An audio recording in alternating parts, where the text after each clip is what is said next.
Lecture, my friend, but I let them. Won't give you lecture.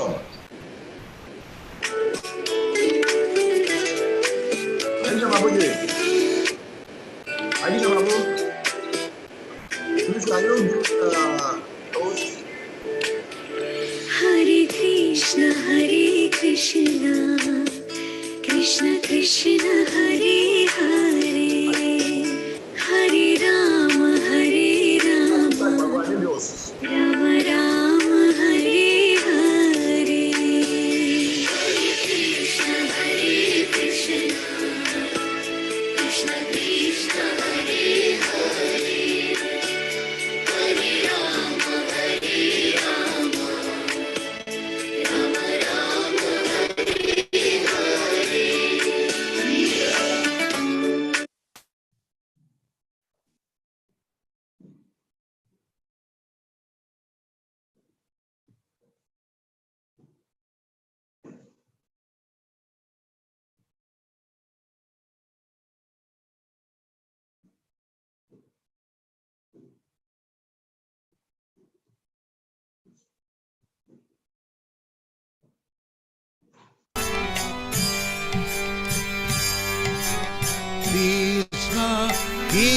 कीर्तन गानन कनपरौ प्रेमामृता वनिधि धीर धीर जन प्रेरो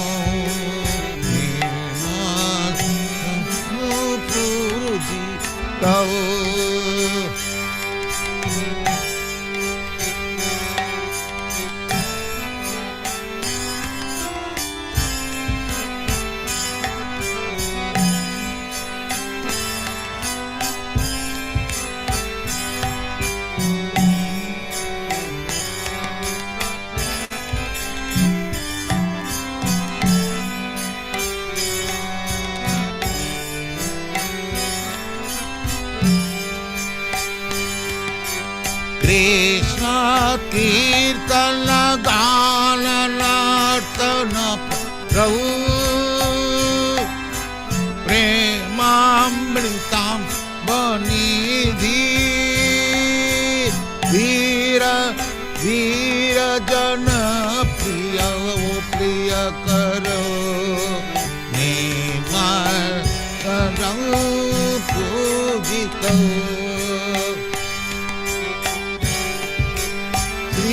चैतन्य कृपा भरौ भुवि भुव भारा वहन तारक वंदे रूप सनातन रघुजुगौ श्री जीव गोपालक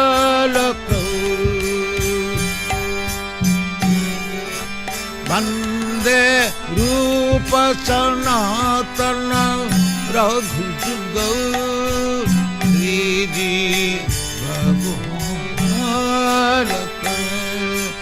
कृष्ण कीर्तन गान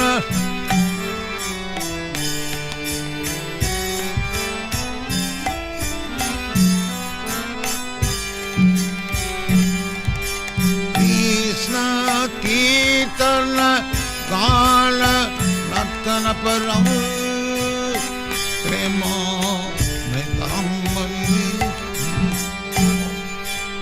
वीर वीर जन प्रिय प्रिय करो निर्मा पूजित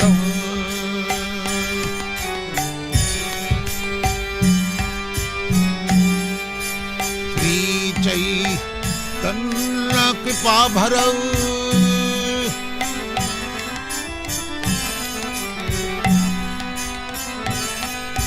श्री चैतन्य कृपा भरौ भुवि भुव मारव अंतरक वंदे रूप सनातन रघुजुगौ श्री जीव गोपालक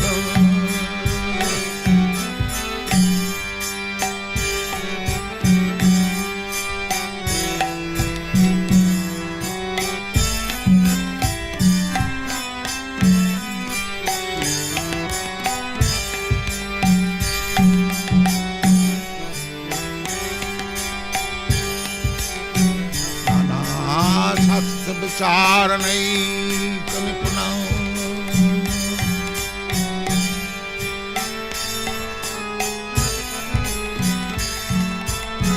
सद्धर्म संस्थापकौ लोकानां हितकारिणं त्रिभुवने मन्नं शरण करो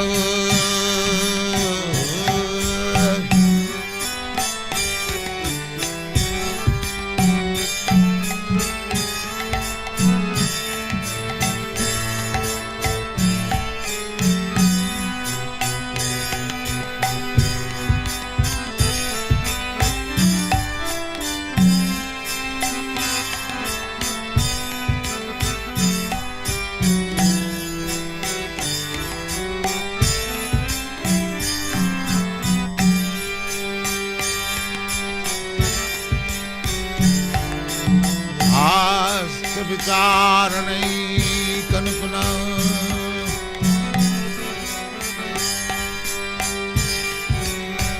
तद्धर्म संस्थापक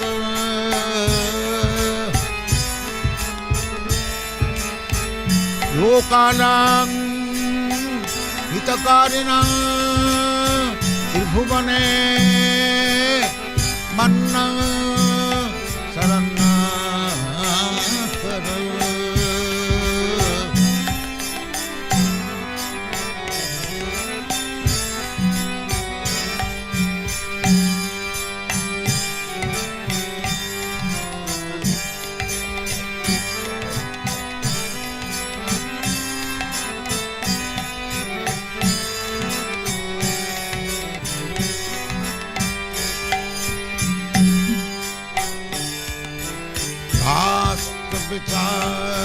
विचारणैकनिपुना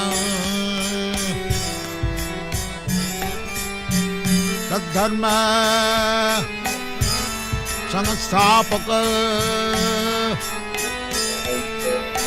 लोकानां हितकारिणां त्रिभुवने मन्नं शरणाकर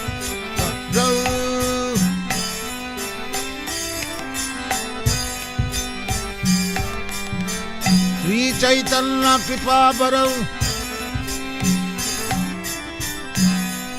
लोकानां हितकारिणां त्रिभुवने मन्नं शरणाकर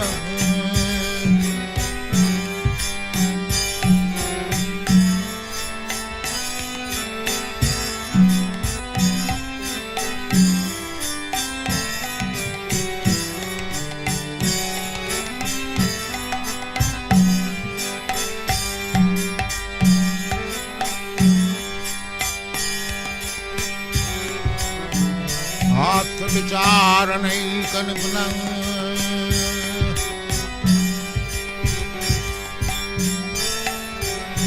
तद्धर्म संस्थापक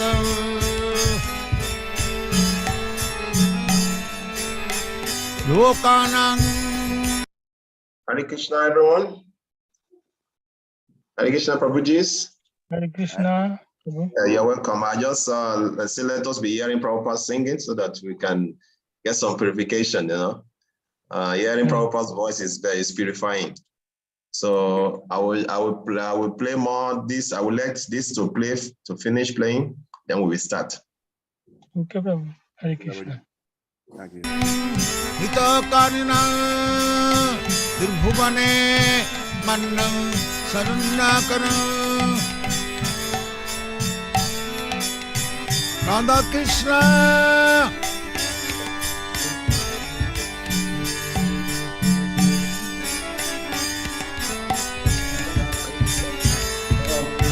राधा कृष्ण पदारविन्दौ भजनामृतौ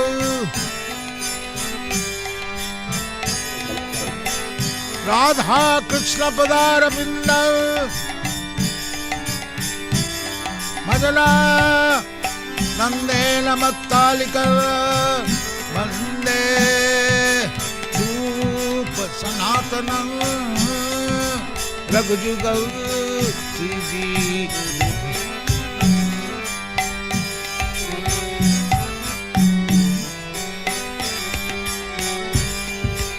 कृष्ण कीर्तन गान नर्तन परौ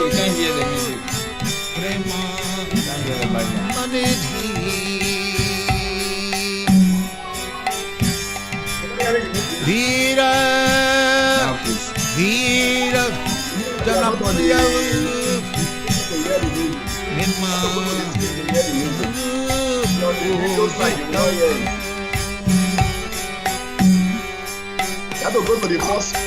श्री चैतन्य कृपा भरौ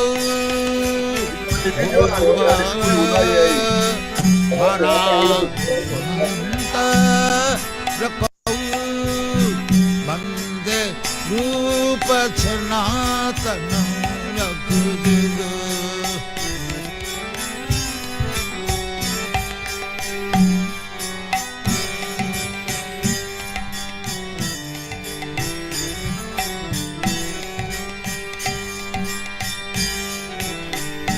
Swasude Sadasude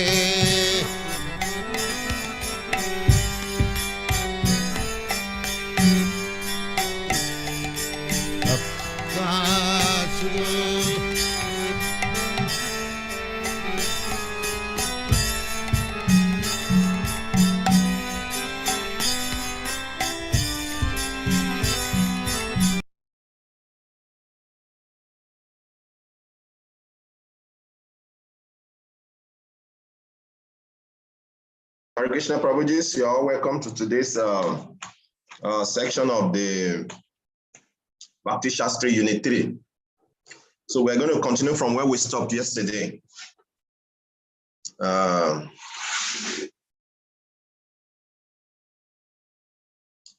We did chapter 13 yesterday and lesson 1. So today we're going to continue from lesson 2.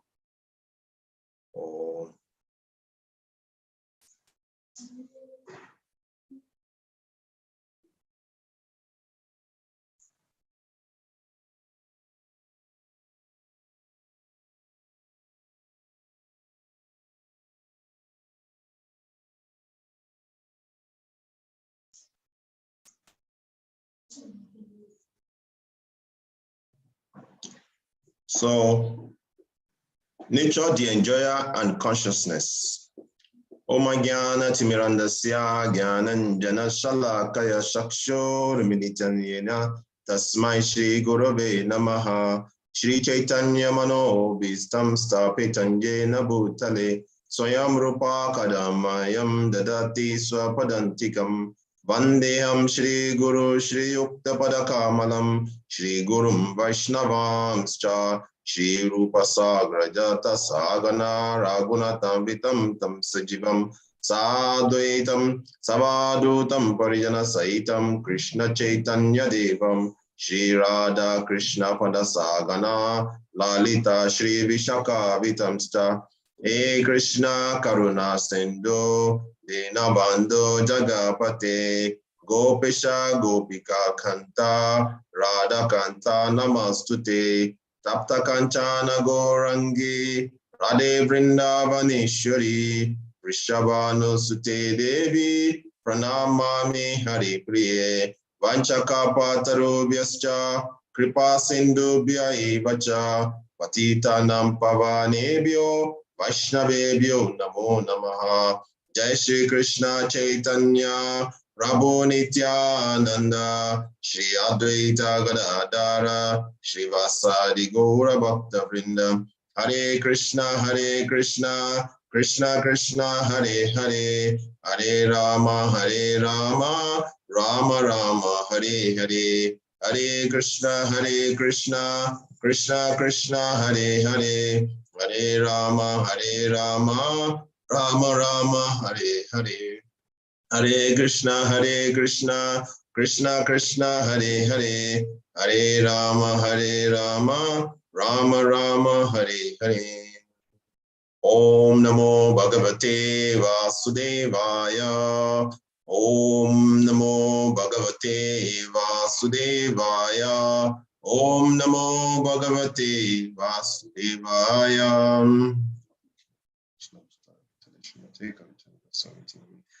Namaste, Prabhupada, Tari Namaprachari, Nikanta, Vitalana, Vitivashagani, Sadanamo, Vishnu Pradaya, Krishna Prashtaya, Bhutani, Srimati, Bhaktivedanta Swami Nitinam, Namaste, Saraswati Devi, Gauravani, Prachalini, Nirvishesha, Shunyavadi, Pasatyadi Shatani.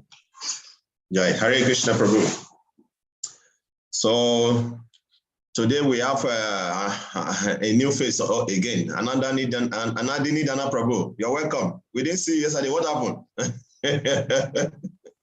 Thank you, Prabhu. What happened yesterday? We didn't see you. Yesterday, due to circumstances beyond my control. Oh, okay. That is understanding. As a family man. And then some of other that were yesterday, like Shama Gori Mataji, she's not here today. What happened? And also Ashwini Kumar Prabhu already gone. What is going on? What is going on here? Steadiness is very important.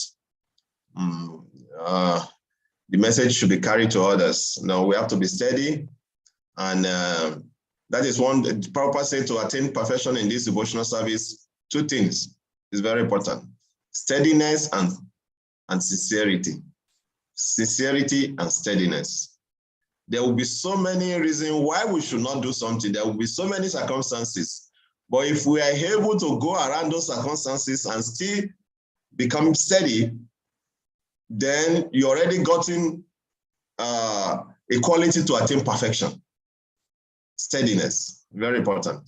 So I hope that tomorrow we are going to be seeing everyone again. I mean, the next week we're going to be seeing everyone again. You know, if we should be steady. Once we are steady, every other thing is secondary.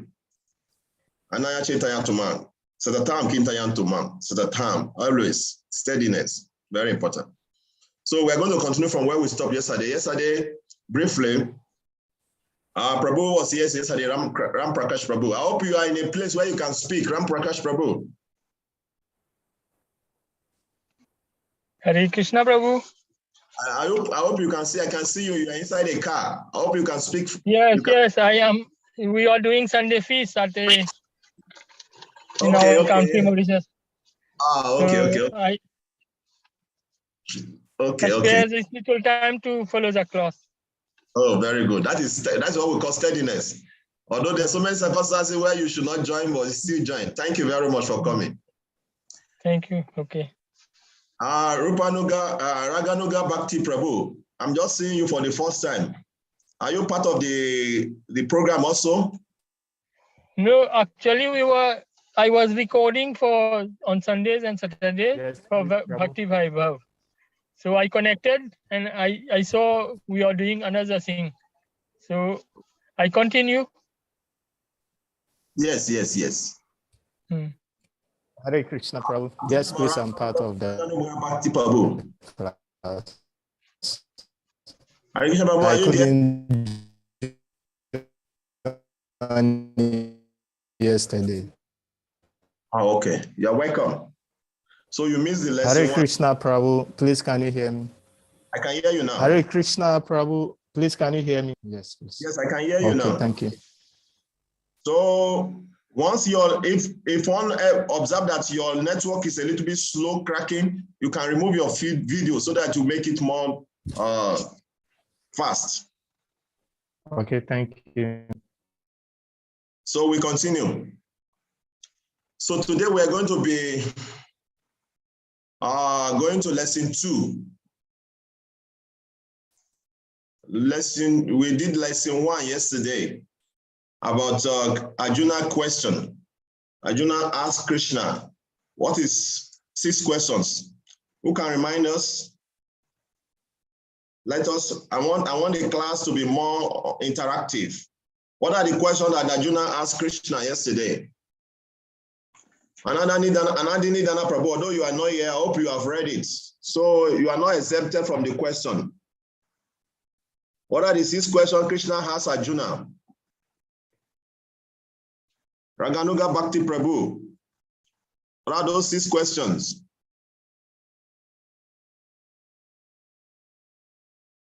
Ram Prakash Prabhu, you want to help us out?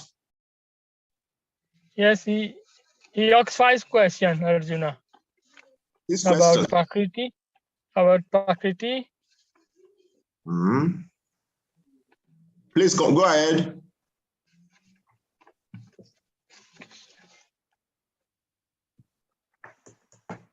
Prakriti, yes. Prakriti and the enjoyer.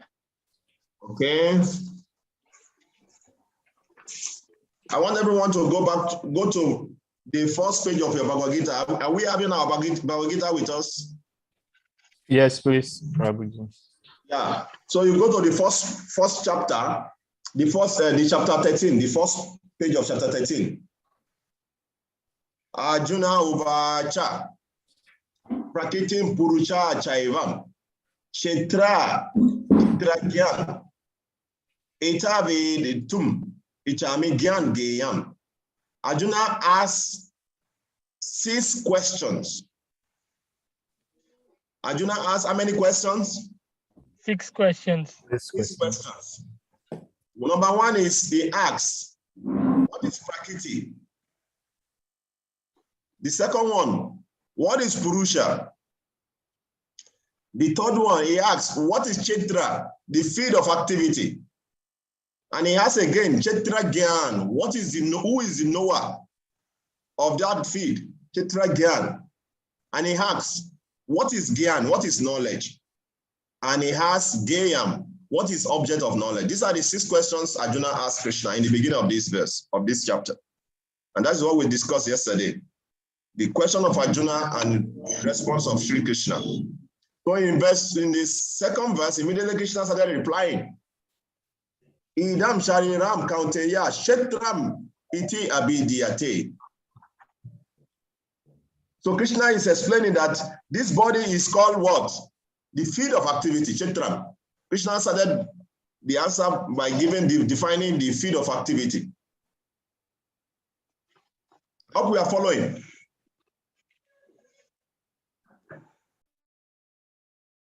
That is second verse. What is field of activity? Then the third verse, Krishna continued to answer the question. The third verse, he explained about the knower of the field. He says, you should understand that I am also the knower in all bodies. To understand this body and its knower is called knowledge. So in the second verse, Krishna asks her, what is the field of activity and the knower of the field of activity? And in the third verse, he establishes himself as the supreme knower, who understand both the field of activity and the knower of that field.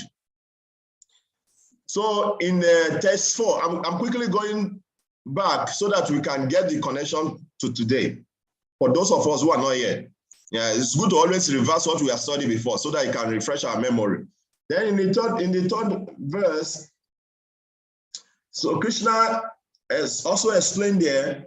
Now please hear my brief description of the field of activity and how it's constituted. What its changes are, when it's produced, who are that knower of the field of activity and its influences. So in the text 4, Krishna explains what he's going to be explaining in the remaining verses of chapter 13. What is this field of activity? How it's constituted? What changes are? When it's produced? Who's the knower of that field of activity, that is the super soul?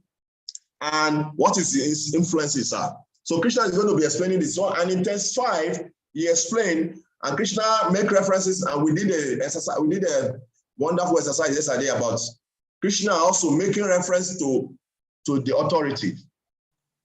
And how it's very important for us also to always make reference to authority. If the Supreme Personality of God himself can make reference to authority. Krishna was quoting the sages and the Vedanta Sutra.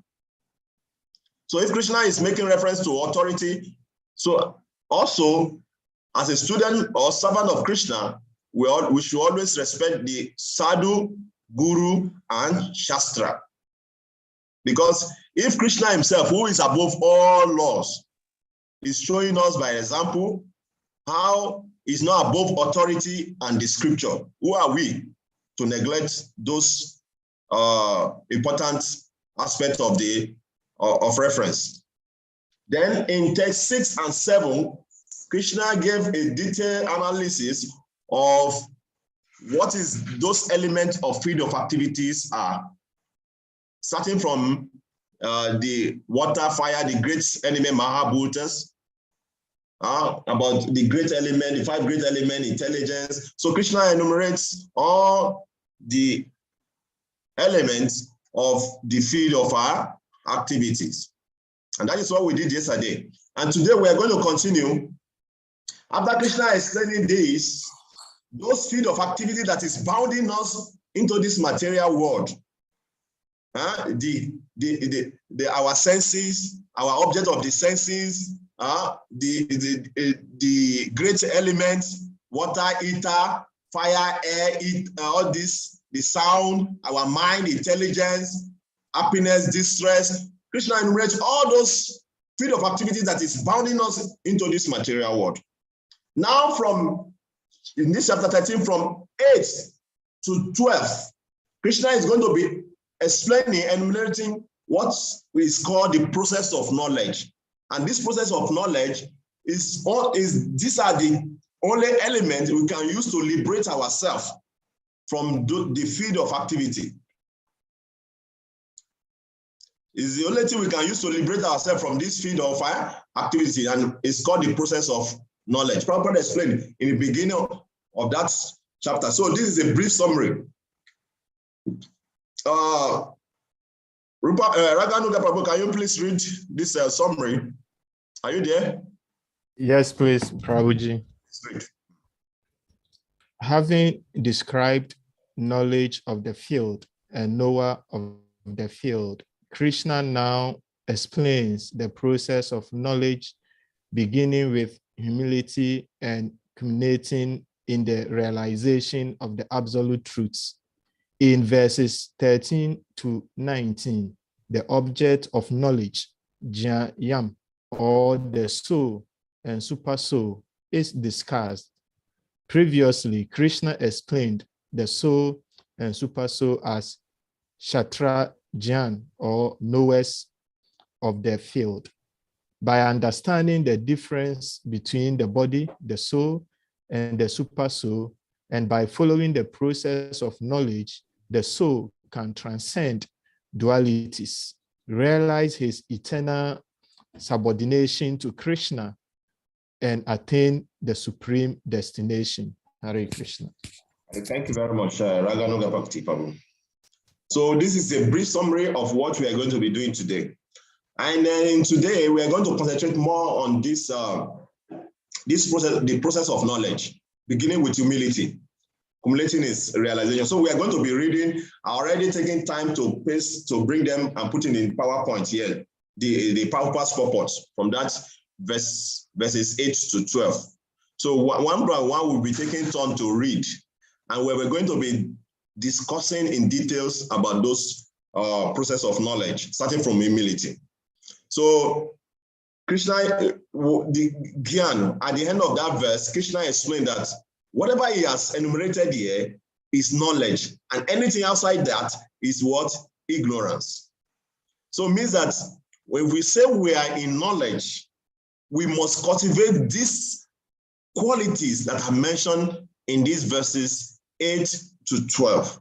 When somebody say, I'm in knowledge, many of us may not understand what it means, why Krishna started with humility. If you go to the academic world, you understand. If you go to the academic world, if you mistakenly, especially in Africa, here it's very common. If a professor, if you don't address a professor properly, it will be very angry.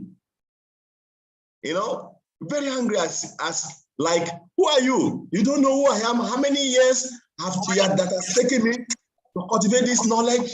You know, like, you know, so for them, they don't care. They don't care about all this humility or whatever. They feel, you know, they are very proud of this knowledge. And that is why this process of knowledge started from humility. And we are going to be, this is the conclusion of that verse. And underneath Dana Prabhu, please read this. This is the conclusion of the purport to 8 to 12. Hare Krishna, Prabhu. Please read. Beginning from practicing humility up to the point of realization of the supreme truth, the absolute personality of Godhead. This process is just like a staircase beginning from the ground floor and going up to the top floor. Now on this staircase, there are so many people who have reached the first floor, the second or the third floor, etc. But unless one reaches the top floor, which is the understanding of Krishna, he is at a lower stage of knowledge. If anyone wants to compete with God, and at the same time make advancement in spiritual knowledge, he will be frustrated. It is clearly stated that without humility, understanding is not truly possible. To think oneself God is most puffed up. Although the living entity is always being kicked up by the stringent laws of material nature, he still thinks I am God because of ignorance. The beginning of knowledge, therefore, is amanituam, humility. One should be humble. One should be humble and know that he is subordinate to the Supreme Lord.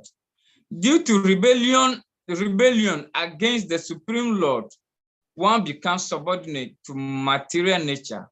One must know and be convinced of this truth. Let's purport to chapter 13, verse 8 to 12. Hare Krishna. Thank you very much. So this is the conclusion of that, the purport, that long purport from 18 to 12 is the conclusion. So just speak it from there so that we can understand. So Prabhupada summarize everything here, that of all this quality mentioned here, humility is the first, but higher than humility is devotional service to Krishna. Our humility is to make us to surrender to Krishna, to be subordinate to Krishna, to understand that Krishna is the supreme personality of Godhead. Like I was mentioning, people acquire so much material knowledge. I remember when I was doing my master in the University of Abuja here. You see, the professor, when you mistakenly call them with their name wrongly, if it's a professor and you call him less than that, he will be very angry with you. Because for them, you know, they even some of them, they don't even believe that there's God because they believe in their brain prowess. Some of them, if you go to the science field, you will see because of they are so intelligent, they have even, you know, they don't recognize the existence of God. I remember there was one movie I watched before. So the movie is about the existence of God. So this professor, he came to the class and he was talking about how God does not exist. So one small boy, first year student, he came up, he stood up in the class and he challenged the professor. He said, "So can you say there is no God? Who are you to say that?" And the professor looked at him. He said, "See, who are you? You this ignorance. How can you say there is God?" Okay, what I'm going to do, me, I already have my thesis and all my proof that there is no God. So I want you, this small boy, to prove to me the existence of God. So he gave this boy a challenge. This boy, he has no knowledge. He's not a professor. He doesn't know anything. But he's very humble. He knows that there is the supreme creator who is the creator of everything. And I'm going to take the challenge and prove to this professor that there is God. So he took the challenge. So the professor gave him the first class to prove to all the classes. He want to disgrace, he want to insult the boy. So he wants him to prove to the whole class that there is God. So the boy come in the first class. Before that time, the boy went and started making research, meeting pastors, reading scriptures, what he has not been doing before. He came to the first class, he tried to prove. Only one question this professor asked. And this boy, he could not answer. He said, "Look at you. Now you go again and I'm going to give you only 3 classes to convince us the existence of God." So the boy went the second time, he came again, the professor asked another question, the boy could not answer. So the third one, the boy started praying to God. You know, by God, please help me. Help me to humble this professor. Give me the knowledge to be able to convince. So this boy make research, he was praying, you know, and like that.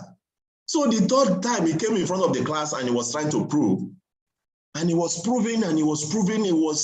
All the students were following him, they were appreciating him. So he now looked at the professor. He said, "What God has done to you that make you want to, you know, want to eliminate him and prove that it does not exist. That is how this professor bursts into anger.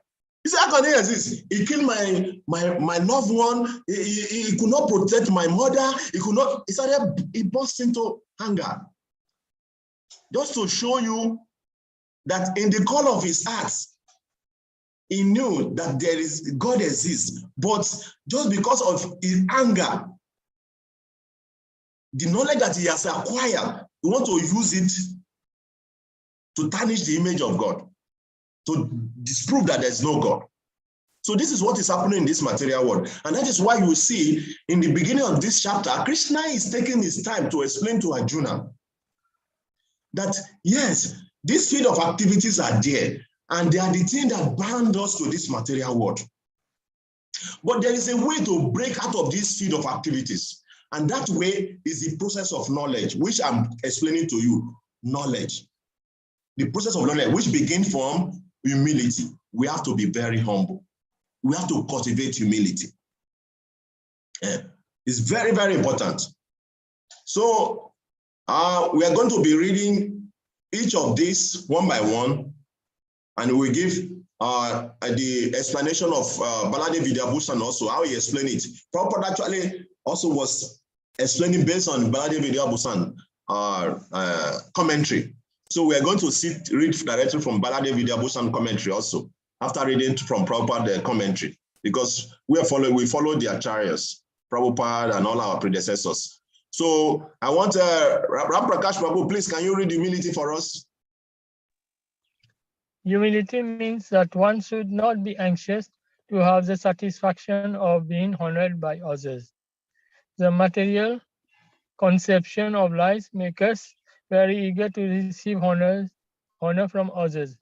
But from the point of view of a man in perfect knowledge, who knows that he is not this body, anything honor or dishonor pertaining to this body is useless. One should not be hankering after this material deception. People are very anxious to be famous for their religion, and consequently, sometimes it is found that without understanding the principle of religion, one enters some group that is not actually following religious principles, and they want to advertise himself as a religious mentor. As for actually advancement in spiritual science, one should have a test to see how far he is progressing. He can judge by these items. Purport 13 chapter text 8 to 12. Thank you very much, Prakash Prabhu. So we should take note of some of these words, like in this particular paragraph of the purport of Srila Prabhupada. Prabhupada have condensed two of those items together, and that is Amanitwa and Andambitwa. So look at it. Let us look at our Bhagavad Gita. What is the translation of Amanitwa and Andambitwa? Prabhupada gave. Humility, pridelessness. Thank you very much, Prabhu. So we should take note of this word. They are very sweet words to remember. So we should take note of them. Amanitwa, humility. And Andambitwa, pridelessness. So Srila Baladev Vidyabhushan explained that not expecting good reception or respect, that is humility, just like Prabhupada explained here. Prabhupada says that we should not be anxious to have satisfaction of being honored by others. That is humility. And Prabhupada now he put it together with Andambitwa. What is Andambitwa? Pridelessness. Baladev Vidyabhushan explained that it means not performing religious activities to become famous as a religious person. And if you see, we see the Prabhupada put it also there. Yeah? People are very anxious to be famous for religion. And consequently, sometimes it is found that without understanding the principle of religion, one enters some group that is not actually following. So Prabhupada put Amanitwa and Andambitwa together. So not anxious, not expecting good reception. We are all human beings. Everybody wants to be respected. Everyone wants to be honored. But humility means not caring for all this. It's not easy, but it's possible. Sometimes even though when we are trying to be humble, our nature take over us. Let's say, for example, now you go to the temple and you are not treated nicely. Immediately before you know, you start telling everybody, these people, they are like this. They don't. You will be showing your anger. You start explaining how the temple is like this, how the temple is like that, and this and that. You'll be showing your anger. But we have forgotten that we are supposed to be humble. So I'm going to ask question. It's an assignment we can, it's not assignments. We are going to do it now. It's a work. We're going to brainstorm. We should take our paper, write down. Are you with me? Yes. Yes, Prabhuji. Yeah. Prabhuji. Write down. In the course of life as you are living, when have you ever exhibited humility? We have to be a practical example now we have to give. When in the course of our life, you have practiced humility, and when in the course of our life that we are supposed to exhibit humility, but our nature take better of us. Write it down. When we show, no, I'm not going to take this. I'm not going to take this. As a human being, write it down. And tell us when we exhibited that is humility, what is our realization? And when we are supposed to exhibit that humility, genuine humility, and our nature take better of us, what do we realize after that? Because whatever happens in our life, except if you are not an introspective person, whenever we exhibited a particular nature or tendencies, we tend to introspect and feel and realize whatever we have done. So we should take this down. Have you written that? Have you written that down?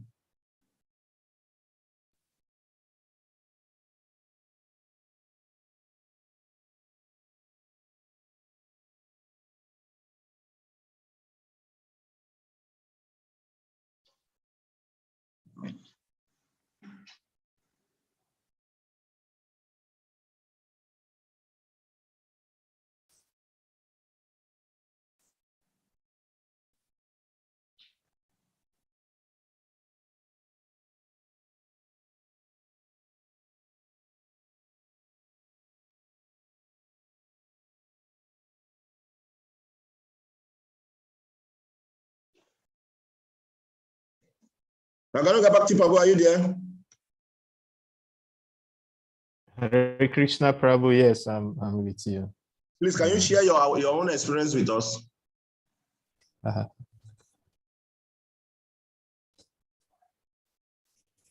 Thank you, Prabhu. Humility has never been easy for anyone to practice, especially when you are more involved in the worldly knowledge and understanding.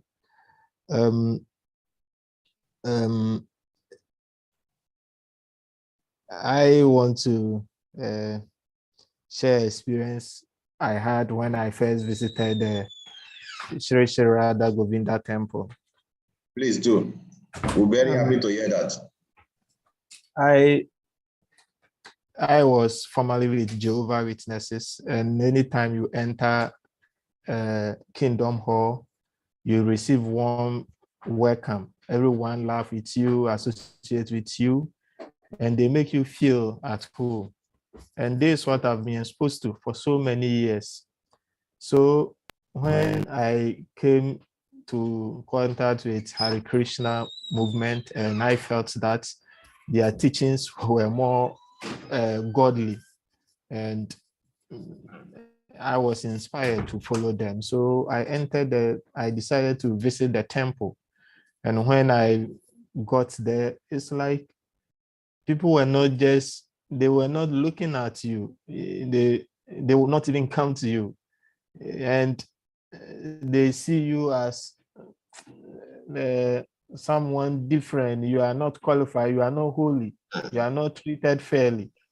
And somehow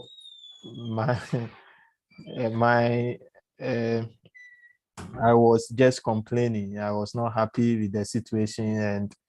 And even when you are in queue for prashad, it will get to your turn and you say that what is supposed to be given to you to be given to someone, and you stretch your hand for so many minutes and you will not be attended to. So by then I was not having better understanding. But with time, I realized that it is only humility that I'll be able to associate with all devotees and see them as even better than myself. So I think this is the little thing I want to share. And Hare Krishna. Thank you very much, Raganuga Bhakti Prabhu. You have shared a very wonderful experience. And this experience is a practical one. And I think we should look deep into it. Yeah. Thank you very much. And one thing I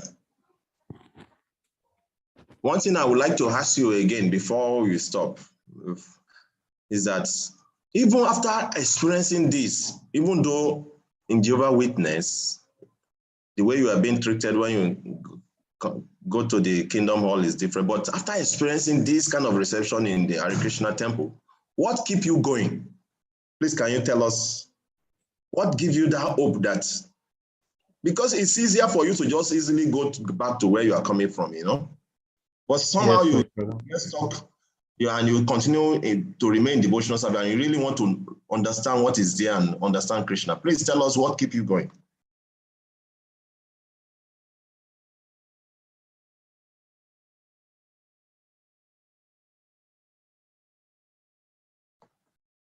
Please unmute yourself. Yeah. Raganuga Bhakti Prabhu. Hare Krishna Prabhu. Yeah, please, is it okay? Yeah. I love reading Srila Prabhupada's book, and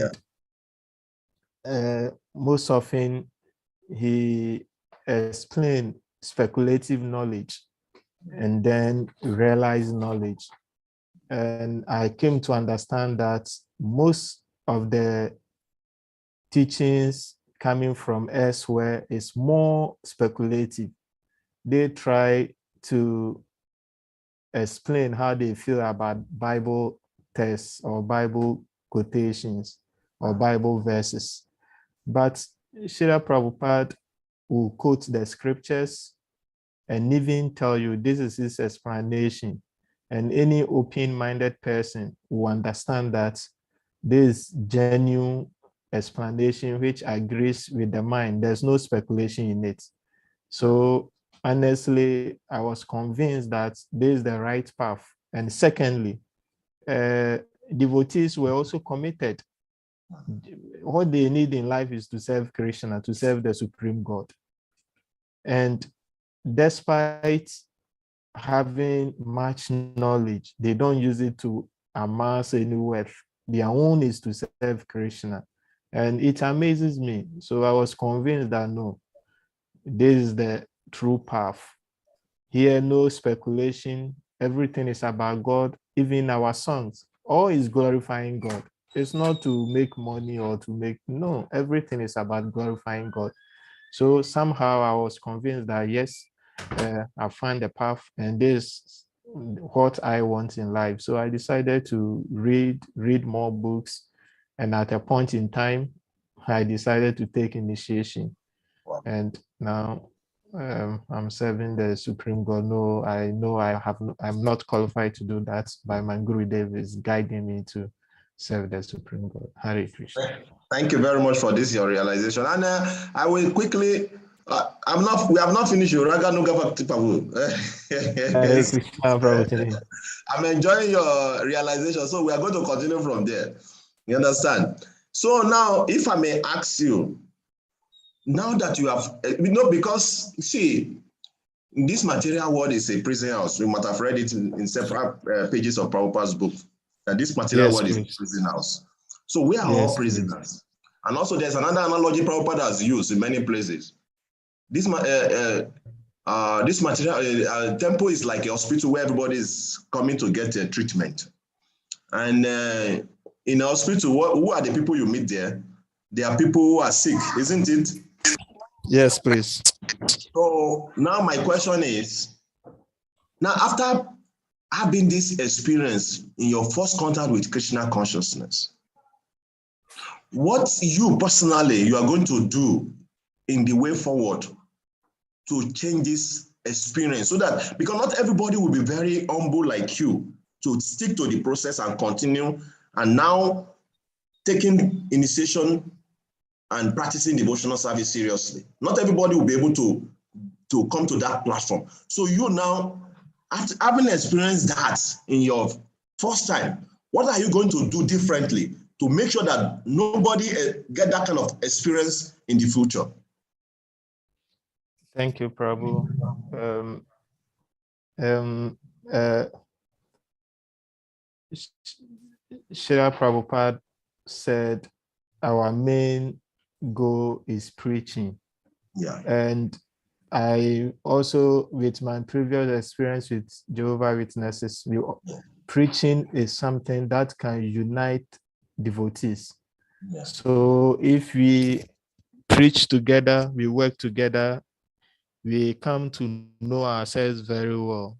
And through that, we are able to develop confidence among ourselves and interact. So I always encourage, I'm fortunate to be a treasurer of Govinda Youth Group at Sri Sri Radha Govinda Temple. So when the executives meet, I always suggest that our programs should be more of preaching, and through preaching, we will be able to know ourselves, like ourselves, and then through that unity, we can develop so many fine qualities to help new ones who come to the temple for the first time. And I think it is working now.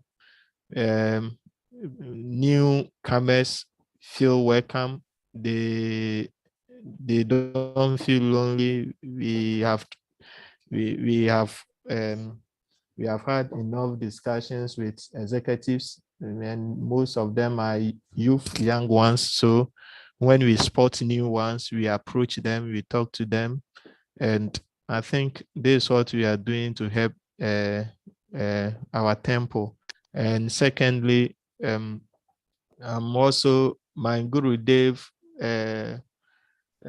assigned me to do preaching work and book distribution. So I think through that service, we are also getting to know ourselves when we are helping new one also to enter the temple to know more about Krishna. Because I'm convinced that Bhakti Yoga is the only way to Krishna, and it is the only way to Jehovah.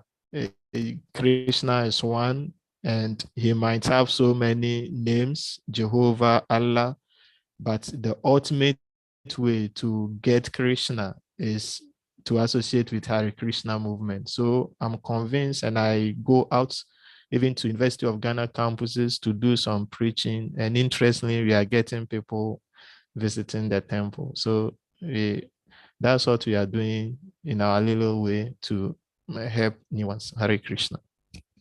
Thank you very much, Raganuga Prabhu, Raganuga Bhakti Prabhu. Thank you. So I don't know, maybe any other devotee have any experience you want to share with us in terms of humility? I hope we have learned a lot from Raganuga Prabhu's experience. How in the future also Hare Krishna Prabhu, I want to add something, comment. Yes, please. The commentary of Raganuga Bhakti Prabhu has amazed me, really amazed me. Yes. He was so clear in his speech and his delivery, and frank. I am not so much feel courageous to go and preach. So it is our main activity in ISKCON. Yes. We are expected to go and preach. His declaration will help me personally, for me, very much. And I would have missed this class due to our ignorant nature. I try my best to follow the class. So I am not at home. We have all the facilities. I am following the class through a mobile phone, and I really appreciated the speech of Raganuga Prabhu. It was very encouraging. I bless. Thank you very I wish God bless him to much. Yes. keep his So, movement in the movement. Prabhu, can you see now how your experience has, help other devotees? So that is why we encourage devotees to share their experience so that other devotees can learn from. It's very, very important. That is the main scriptural study. When we learn from each other, this is not like a kids study, this adult education. So we learn from each other, from our experiences and everything. As we study, we share our experiences, personal preaching application, and all the rest. This will help in our preaching activity. Thank you very much, Raganuga Bhakti Prabhu and Ram Prakash Prabhu. Thank you also for your comments. So now we go to the second process of knowledge that Prabhupada mentioned. And we want Anandini Dana Prabhu. Who read the first one? Okay, Anandini Dana Prabhu, please read. Okay, Hare Krishna Prabhu. Thank you. Yeah, non-violence. Yeah. Non-violence is generally taken to mean not killing or destroying the body, but non-violence means not putting others into distress. People in general are trapped by ignorance in the material concept of life, and they perpetually suffer material pains. So unless one elevates people to spiritual knowledge, one is practicing violence. One should try his best to distribute real knowledge to the people so that they may become enlightened and leave this material entanglement. That is non-violence. Hare Krishna. Hare Krishna. Thank you very much, Prabhu. Just like what His Grace Ram Prakash Prabhu just mentioned, that he was inspired by Raganuga Bhakti Prabhu's experience, and he has made his own decision also that he will try his best to go and start preaching. You can see here if you look at the direct meaning, Prabhupada said that generally non-violence is generally taken to means not killing or destroying the body, that is the direct meaning. Because according to Balade Vidya Busan, non-violence also means not giving pain to other living entity. That is the literary meaning of non-violence. But Prabhupada now gave a deeper meaning to it now. What is that deeper meaning? Every living entity in this material world, they are undergoing threefold miseries, pain. Some or the other, we are undergoing the threefold miseries. And due to these threefold miseries, we are undergoing different excruciating pain, mentally, bodily, and so on. So the only way to relieve them from these pains is to give them spiritual knowledge. And Papa said, if we are not doing that, we are committing violence. We are committing violence, directly or indirectly. So non-violence doesn't mean just, okay, I'm not eating meat, so I'm non-violent. No. I'm a vegetarian, so I'm non-violent. No. If we are not trying to help other people out of their material pains also, we are committing violence. This is what Prabhupada is saying here. Then the next one. Ram Prakash Prabhu, please, can you read?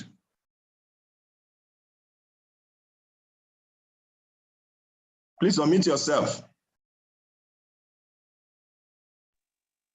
Tolerance means that one should be practiced to bear insult and dishonor from others. If one is engaged in the advancement of spiritual knowledge, there will be so many insults and much dishonor from others. This is expected because material nature is so constituted. Even a boy like Prahlad, who only 5 years old, was engaged in the cultivation of spiritual knowledge, was endangered when his father became antagonistic to his devotion. The father tried to kill him in so many ways, but Prahlad tolerated him. So there may be many impediments to making advancement in spiritual knowledge, but we should be tolerant and continue our progress with determination. Very important. Hare Krishna. Hare Krishna, Prabhu. Very, very important. Tolerance is very, so all these items that Krishna has enumerated is only means for us to get out of this field of activity. There's no other way. Tolerance. Bhagavad Vidabhushana explained, he said, tolerance means toleration of insults. And Prabhupada explained it to mean the same thing also. And Prabhupada gave an example of Prahlad Maharaj, who tolerated his father, who committed too much atrocious acts to him. Yeah, Chaitanya Prima Prabhu, you want to say something, please? Go ahead, Prabhu. Okay, Hare Krishna. I wanted you to finish talking first. Then I really want to very seriously appreciate the interactive way you are going about it. Actually, that is what we want people to get, experiential learning. So this tolerance also, in fact, I suggest that in each of these items of knowledge, there should be some kind of experiential learning, though it will take your time, but it's better for you to take your time and you really go deep than to rush over because of time. Okay. I was thinking of rushing, but I will take it one by one now. Time is Krishna. So tolerance in this way, I want you to also ask if there is some situation when somebody failed to tolerate, what was his experience, and other situation when the same person was able to tolerate, and what were his experiences. Then, what they learn from that and share with us, and some general principles to be established and modification. What to do differently next time. I will very much like that. Thank you very much. That is after you finish explaining what tolerance is. No problem, Prabhu. That is our Minister of Education. Thank you very much, Prabhu, for your contribution. So yes. So like I was saying, so tolerance is very, very important. People in this material world, we cannot do anything without tolerating. Tolerance. Even ordinarily, the weather we have to tolerate. Sometime during the year, the weather is very cold. We have to tolerate. Sometime in the year also, the weather is very hot. We have to tolerate. And Prabhupada gave a very wonderful explanation about that in the Bhagavad Gita. How during the summer season, when the weather is very, very hot, even a wife has to cook in the kitchen. So I don't know whether you know what it means in a very hot weather, what it means to cook in the kitchen when there is heat. Wow. The person will be sweating, but still, because that is your duty, you have to continue cooking. And many instances like that. And Prabhupada gave a very nice example of Prahlad Maharaj here. We need to know what Prahlad Maharaj went through. For Prabhupada to cite this as an example. Your own father, just imagine. Your own father is the one who is trying to kill you. And still, you never have any ill feeling towards him. Even when Krishna, Lord Nishingadev, came and destroyed him, he's still wishing good for his father. He wants the Lord to liberate his father, to show us that even during all those antagonistic situation, he was not taking any offense. He was not having any ill feeling for him. If not, he would have not asked the Lord to deliver him at the end. So tolerance is very, very important sometimes we tolerate to bust out suddenly at the end. That is not tolerance. Just like I gave example now. Prahlad Maharaj was tolerating. When the Lord killed his father, eventually came and killed his father, he was asking the Lord, please, I want you to deliver my father. It showed that he was not just tolerating so that the Lord will come and kill him, like many of us will have done. Oh, this man is when will God come and kill this my enemy? You know, like he should just come and, it's like, it is not real tolerance. Prabhupada is giving this example to show us what real tolerance is. Even though he tolerated his father with all his atrocious activities and all his, inimic action towards him, trying to kill him, not that he was trying to even harm him, trying to kill him. When the Lord eventually came, kill him, he was still asking the Lord to please spare his father. That is real tolerance. So just like Chaitanya Prema Prabhu said, so I want us to write down whatever experience we have passed through in life, that I want us to write it down and share with us also. The situation we have passed through in life that we tolerated, but we are wishing even for the person we are tolerating. Or any experience we passed through, we are supposed to tolerate, we didn't tolerate. What was our experience during that?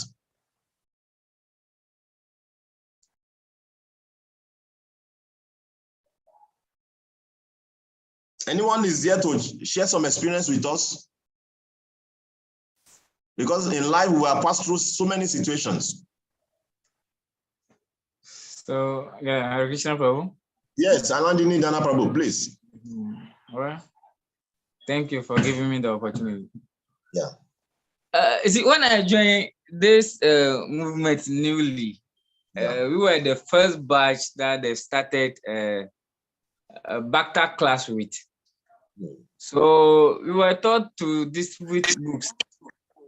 So even the book that was introduced first was coming back. So I like distributing that book. Then along the road, I added Christ and Krishna to it. So these books used to be in my bag whenever I'm going to work. So at my workplace, I try to preach more and distribute books. So I got one contract at one construction company that I have to do some painting. So when I went there, they be to preach and distribute books, I approached this one man at the office there. So I gave him Christ and Krishna.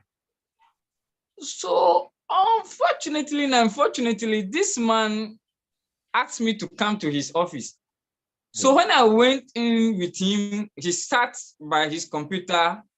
Then he went to Wikipedia and typed the author of the book. So all of a sudden, he started reading bad news about the author. So I remember when I was in Bhakti class, I asked this very question. They say, Guru, so these people, does it mean there is no history in ISKCON that any guru has fallen before? So the answer then was no. So when I gave this book to this man and he went to Wikipedia and telling me some stuff about this thing, in fact, at the point in time, I couldn't tolerate it. But at the same time, something came to my mind that no, I have to listen to this man more, so that I'll be able to ask questions based on what the man will be telling me. Yeah. So we are not even using this thing, smartphones. So there is no way I can cross-check it myself. So I came to the temple. That was the following Sunday. But still, I asked the senior devotees about this question. They said, oh, there is nothing like that. So at a point in time, I was like, oh, no. I have to tolerate this, but I have to start reading on my own. That is when I started a bit, but then I was a shy person. I feel shy wherever I go. But I have to gather the courage to start asking questions. So at a point in time, I could see that, yes, sometimes to tolerate certain things help us develop more conscious.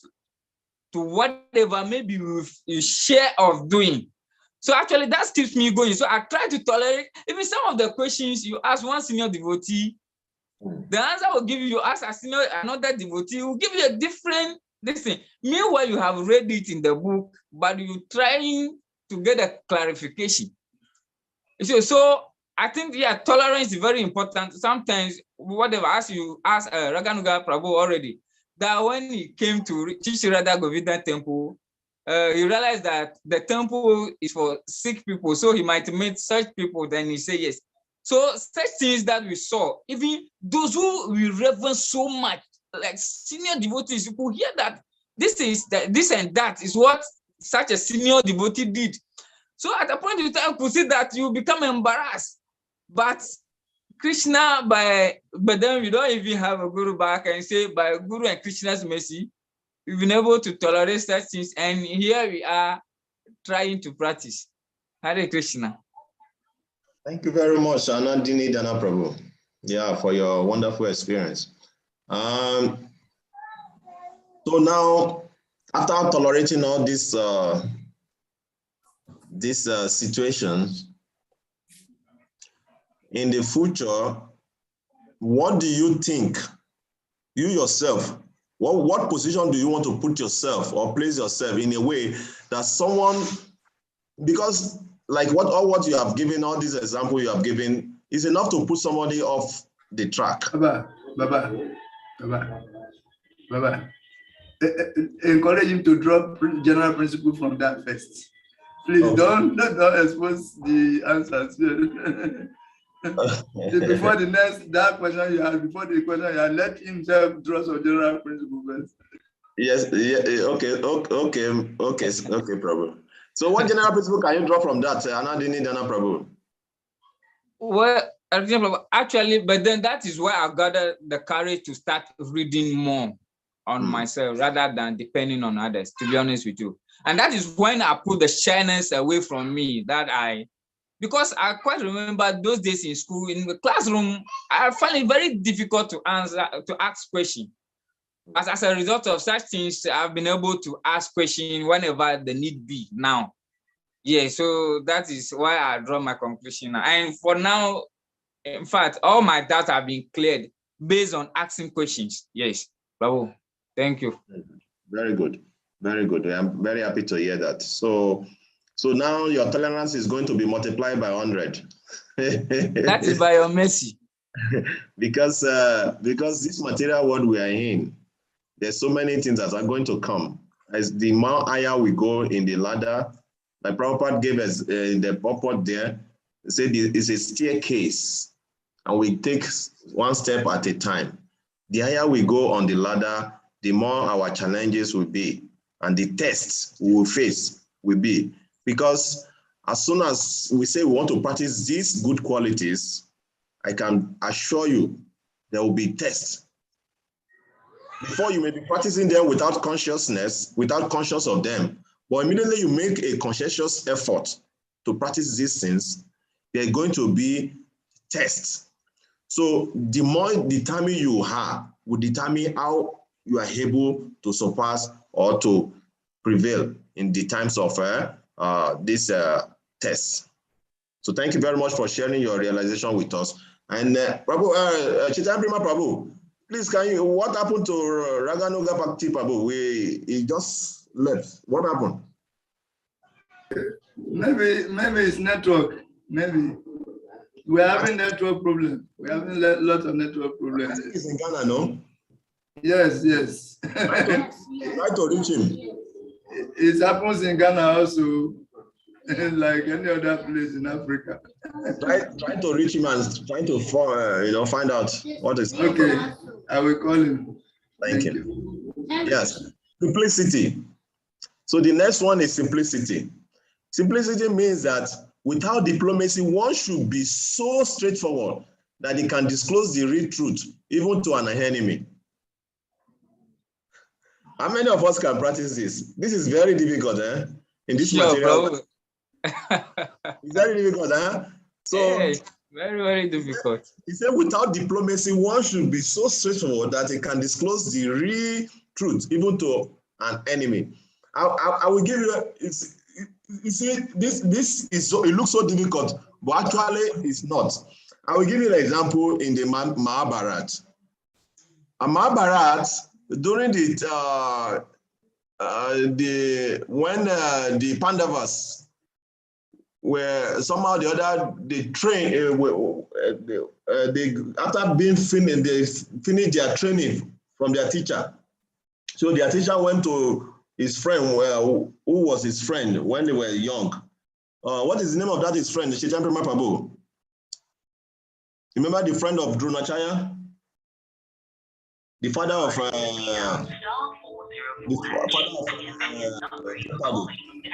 Okay.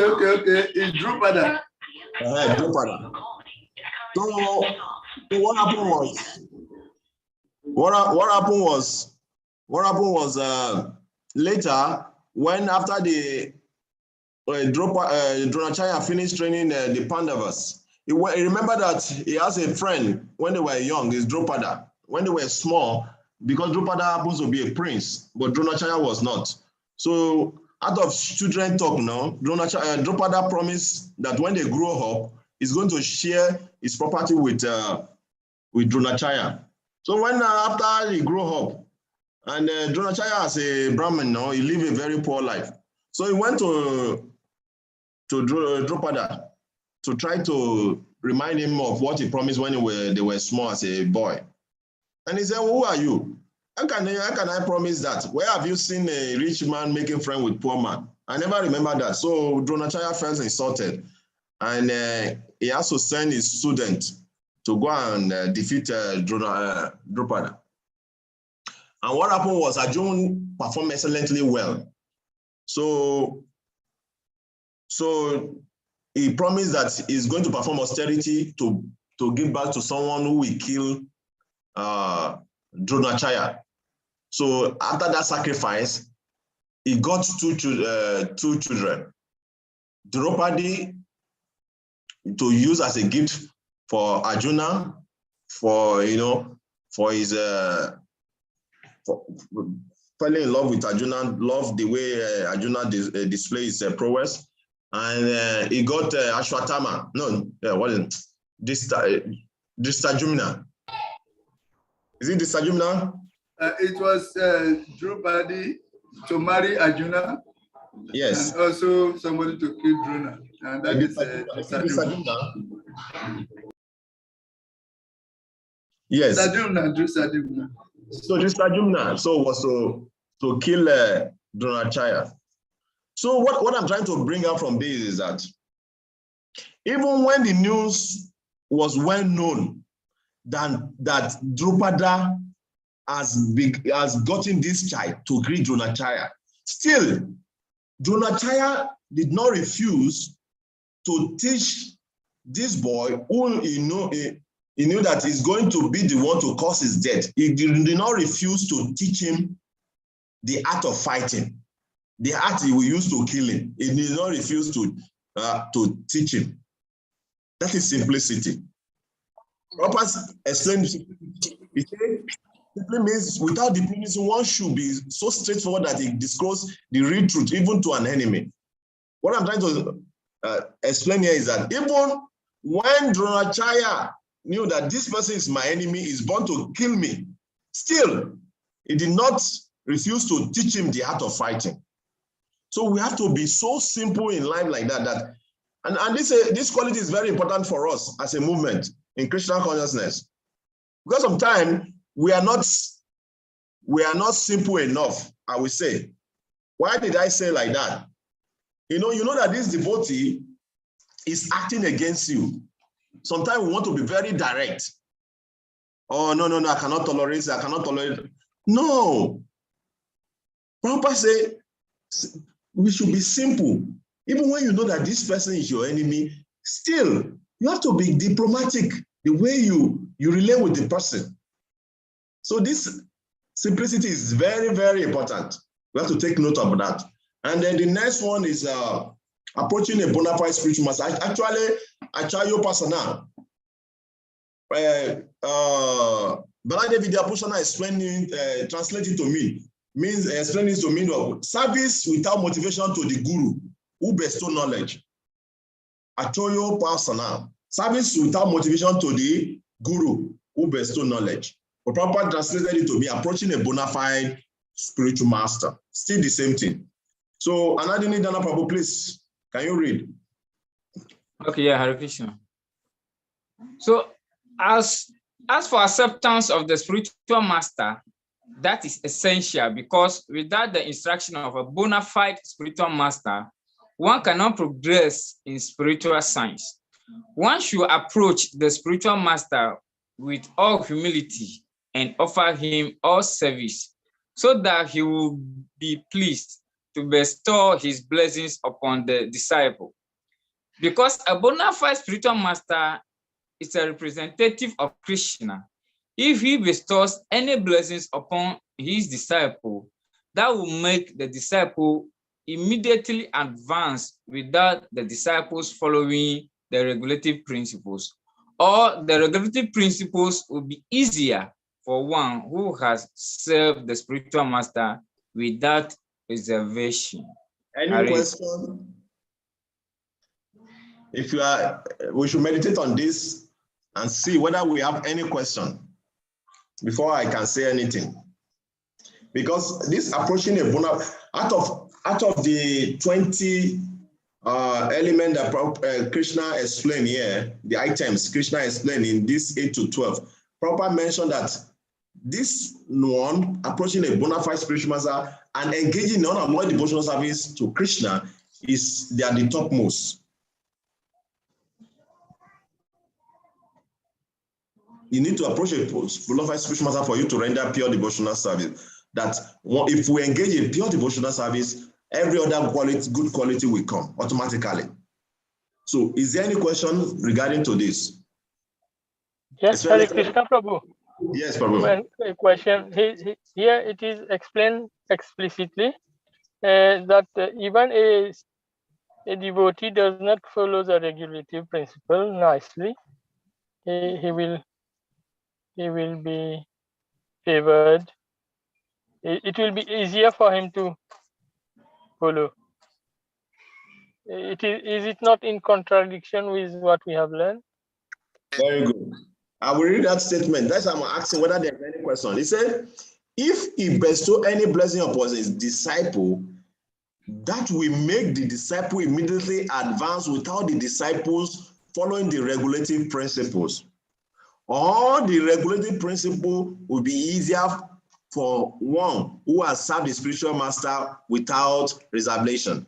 So two things we have to take notes here in this statement. Very, very important, because it's easier for us to see the benefit, but we generally tend to overlook the work or the cause that bring the effect. We try to overlook the cause that bring the effect. We always see the benefit, but we overlook the work or the action that is being performed. See, here it's mentioned, he said, if he bestow any blessing upon his disciple, that will make disciple immediately advance without, before that, because a bona fide is a representative of Krishna, if he bestow any disciple upon his disciple, that will make the disciple immediately advance without disciple following any regulative principle. What was the disciple must have done for him to be able to achieve this? Baladev Vidyabhushan explained. He said that the serving without motivation to guru means that the disciples must have served the guru without motivation. We can see all Srila Prabhupada's disciples. Prabhupada personally promised that at the end, he will personally come and take them back home, back to Godhead. Why? Because in the beginning, they all served Prabhupada without motivation. They surrender everything to Prabhupada, blindly or with knowledge. They don't care. They surrender everything. If Prabhupada asks them to jump inside the ocean, they don't care what is going to be the repercussion of that. They will jump inside the ocean. They are serving the guru without no motivation. So is that our motive? Is that how we are serving the Guru? If that is how we are serving the Guru, then we can understand this last statement, that the disciple will follow, the disciple immediately advance without disciple following regulating principles. Are we serving the Guru without motivation? Then you can make advancement without following regulating principles. Are we serving the Guru without motivation? Then it will be very easy for you to follow even the regulating principle. It will become easier for you to follow. So we should not just see not following the regulating principle. First, we should understand we should serve the Guru without motivation, uninterrupted service, with all humility. We should be humble to serve. He said, one should approach the spiritual master with all humility and offer him all services so that he will be pleased to bestow his blessing upon him. So this is the previous. This is what comes before this last line. One should approach the spiritual master with all humility and should serve the spiritual master without no reservation. Prabhu, is it clear? Yes, Prabhu, Hare Krishna, very, very clear. Yes, we should serve the Guru with all humility, without no reservation, without no motivation. Then this, we can enjoy the benefit of this last line. And the example of Srila Prabhupada's disciple is there. We can, if we read Prabhupada Lilamrita, we read Prabhupada's Leelas, we can see how his disciples, how they serve him. Some of them may be looking, that is why we cannot criticize any of the disciples of Srila Prabhupada, because we don't know what they have done for Prabhupada. Even though some of them may be facing some challenges in maybe later in their life or whatever, any period of their life, they may be facing some difficulties in terms of regulating principle, and that is why that is there. Because why? They have served Prabhupada with all humility, and Prabhupada has given his blessing to them. So even if they are not following any regulating principle, Prabhupada is still going to take them back to Godhead. But that does not mean that we should start acting whimsically. First, we should serve the Guru with humility, and we should serve the Guru that he will be so pleased with us. Is our Guru pleased with us? That is the question first. Like during the times of Bhakti Swami Maharaj, Prabhupada, every day when Prabhupada was on the sick bed, it was very anxious to hear the book distribution results of Bhakti Swami Maharaj. This is what we mean that pleasing the Guru. He's so pleased hearing his result that he told him that you are going back to God in this lifetime. So have we rendered any service to our Guru that our Guru is able to pronounce such statements? If we have not, then forget about this not following regulating principle. We are not on that platform. We should be very careful. So let's go to cleanliness. Because of our time, we will just go through. Cleanliness is essential for making advancement in spiritual life. There are two kinds of cleanliness, external and internal. External cleanliness means taking a bath, but for internal cleanliness, one has to think of Krishna always and chant Hare Krishna, Krishna Krishna, Hare. Please join me and chant Hare Rama, Hare Hare. Yeah, this process cleans the accumulated dust of past karma from the mind. So this cleanliness is very important. And what does it mean to be clean externally? Prabhupada said we have to take baths minimum at least 2 times a day. Some devotees, they take bath 3 times a day. Then one thing is, it's easy for us to take bath 3 times a day or 2 times a day during the hot weather. Can you be able to do that during the cold season? That will test your tolerance. These qualities, they are connected. And that is why Prabhupada said that they are like staircase from humility to pridelessness, to tolerance. All of them, it's a staircase. Once you are humble, then you will be prideless. then you can be able to tolerate, then, you know, cleanliness also will come like that. They are like staircase on the part of liberating ourselves from the field of activities that we are in this material world. And that is why Krishna has given us this process of knowledge.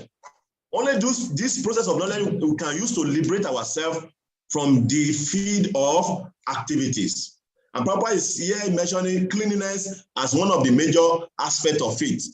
Both external cleanliness and internal cleanliness, especially the chanting of Hare Krishna mantra, Hare Krishna, Hare Krishna, Krishna Krishna, Krishna, Hare Hare, Hare Rama, Hare Rama, Hare Hare.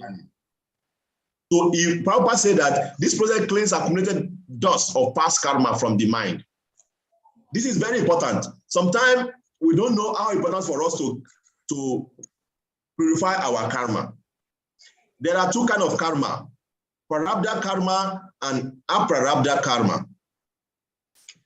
The karma that is already manifested and the one that's unmanifested now. So that is why it's very important for us to take the chanting of Hare Krishna mantra very seriously. Because of that unmanifested karma, it can be very dangerous because we don't know what we have done that will bring some suffering for us in the future. We don't know. And that is why by somehow great fortune we have come to this Krishna consciousness, we should take this chanting of Hare Krishna very serious so that we can somehow or the other be able to free ourselves from the aprarabdha, the one that we don't know what is waiting for us in the future. Prabhupada said this removes the accumulated dust of past karma. So we should take this cleanliness very, very seriously. We should take this cleanliness very, very seriously, externally and internally. I will leave it here so that we can. The next one is steadiness. Ram Prakash Prabhu, just read, it's very short. Steadiness means that one should be very determined to make progress in spiritual life. Without such determination, one cannot make tangible progress. Very important. Determination. Why should we be determined? That is why we can see when Chaitanya Mahaprabhu was in Jagannath Puri, every day he will go to Gadadhara Pandit to hear the pastime. Even though Chaitanya Mahaprabhu is on the highest platform of pure love, but he derived so much pleasure in hearing about the pastimes of Dhruva Maharaj. The name Dhruva itself means determination. He enjoyed hearing the pastime of Dhruva Maharaj because all of us, we need determination to be able to see the end, to be able to engage in a steady devotional service, to be able to engage in devotional habit for the rest of our life. We need serious determination. If you look at the life of Dhruva Maharaj, he was insulted by his stepmother. And he was so angry that he went to his mother and he wanted to ask, asking his mother what to do to get revenge. And his mother told him, you have to serve the Supreme Personality of Godhead. Then he showed him the way to do that. So when Dhruva Maharaj was going to the forest to follow the instruction of his mother, Narada Muni came to him and he tried to test him. He said, you are a small boy, go back home and play. You are not mature enough to do this, what you are embarking on. And Dhruva Maharaj looked at him. He said, you look at me as a small boy. I'm not a small boy. I have a strong determination to achieve my goal. If you cannot give me my goal, please lead the way for me. He's so determined. Even when his guru was trying to test him to see how much determined he is, he shows strong determination to achieve his goal. And he went on and he achieved success. So for us to achieve success, we have to be steady in our determination. We have to be steady in our determination. Very, very, important. And that is what Prabhupada is explaining in that aspect of determination. Let's go to the next one. Self-control and realization of object of sense gratification. Anadini Dana Prabhu? Prabhu? Yeah, please. Okay. Self-control and renunciation of object of sense gratification. And the self-control means that one should not accept anything which is detrimental to the path of spiritual progress. One should become accustomed to this and reject anything which is against the path of spiritual progress. This is real renunciation. The senses are so strong that they are always anxious to have sense of gratification. One should not cater to these demands, which are not necessary. The senses should only be gratified to keep the body fit so that one can discharge his duty in advancing in spiritual life. The most important and uncontrollable sense is the tongue. If one can control the tongue, then there is every possibility of controlling the other senses. The function of the tongue is to taste and to vibrate. Hare Krishna. Hare Krishna. So Prabhupada is buttressed everything, and he brought it down to only one sense that you have to control. And what is that sense? The tongue. And he mentioned in the end, he said, what is the duty of the tongue? To taste and to vibrate. Vibrate. So we have to control our sense, our tongue, to do what? To taste only Krishna Prasad. And to vibrate what? The holy name of Krishna. Hare Krishna, Hare Krishna, Krishna Krishna, Hare Hare, Hare Rama, Hare Rama, Rama Rama, Hare Hare. So this, if we can control the tongue, it will be easy for us to control all other senses. That is what Prabhupada is explaining here. So we will not go so much in detail of that because we all already understand. We'll just read further. So this is the continuation. Please continue. Therefore, by systematic regulation, the tongue should always be engaged in testing the remnants of foodstuff offered to Krishna and chanting Hare Krishna. As far as the eyes are concerned, they should not be allowed to see anything but the beautiful form of Krishna. That will control the eyes. Similarly, the ears should be engaged in hearing about Krishna, and the nose in smelling the flowers offered to Krishna. This is the process of devotional service. And it is understood here that the Bhagavad Gita is simply expounding the science of devotional service. Devotional service is the main and sole object. Unintelligent commentators on the Bhagavad Gita try to divert the mind of the reader to other subjects, but there is no other subject in Bhagavad Gita than devotional service. Hare Krishna. Hare Krishna. So Prabhupada is trying to tell us that the only way we can engage all our senses is by engaging in devotional service. Sarupadi Vini Mukta, Tat Pratina Nirimana, Rishikena Rishikesha, Sevana Bhakti Uchate. Devotional service means engaging all our senses in the service of the master of the senses. Rishikesha, Rishikena, Sevana Bhakti Uchate. That is the definition according to Nectar of Devotion. You say, Rishikena Rishikesha.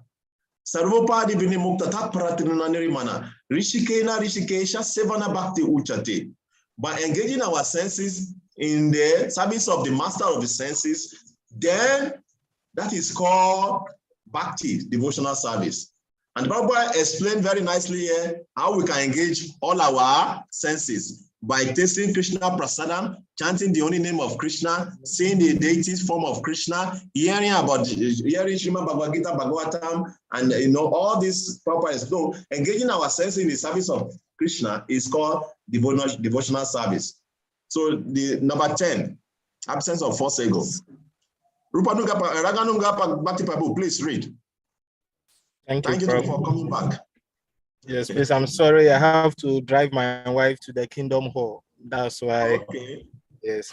So. Oh, very good. It's all right. Krishna. False ego means accepting this body as oneself. When one understands that he is not his body and a spirit soul, he comes to his real ego. Ego is there. Ego is there. False ego is condemned, but no real ego. In the Vedic literature, Brahad Arayaga Upanishad 1:4-10. It is said, Aham Brahmashmi, I am Brahman, I am spirit. This I am, the sense of self, and also exists in the liberated stage of self-realization. This sense of I am is ego, but when the sense of I am is applied to this false body, it is false ego. When the sense of self is applied to reality, that is real ego. There are some philosophers who say we should give up our ego, but we cannot give up our ego because ego means identity. We ought, of course, to give up the false identification with the body. Hare Krishna. Hare Krishna, thank you very much. So this is another aspect, very important aspect of this process of knowledge that we have to internalize. Ego and false ego. Very, very important. Prabhupada explained very nicely here. We cannot really give up ourselves because our real identity is here spiritually. I am. But the false ego, that is identifying the body to be us, that we have to give up. That is what Prabhupada is trying to explain here. Prabhupada also gave a very good example. You know, no matter how much degree material acquisition you have in this material world, everything is zero. So let's say you have all these things, good education, good, you have wealth, good position, you have fame, and all these things there is zero. Let's say you have 6 zeros. When you add Krishna, which is 1 to it, it becomes 1 million. Like that. So whatever we have in this life, if we don't add Krishna to it, it's zero. So when we add Krishna to whatever we have, or whoever we are, we become complete, we become wonderful. So similarly, our body, we are not this body.